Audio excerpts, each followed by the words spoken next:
రోజు ఒకటి మధ్యాహ్న భోజనము తరువాత వరుసగా 4 రోజులు వేసుకోండి. 4 రోజులు తగ్గకపోతే 10 రోజులు వేసుకోండి.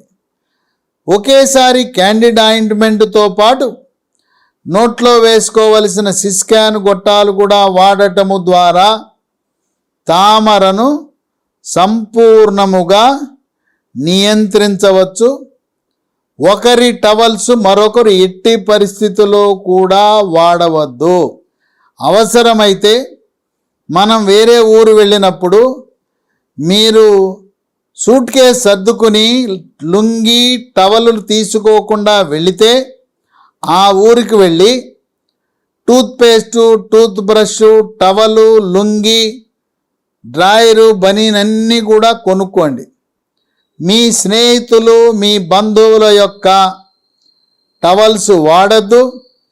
అలాగే లుంగీ పంచి కూడా ఎట్టి పరిస్థితుల్లో వాళ్ళు వాడిన దాన్ని వాడకుండా ఉండాలి. బట్టల ద్వారా ఒకరి నుంచి మరొకరికి తామర వ్యాధి, రింగ్ వార్మ్ వ్యాపిస్తుంది.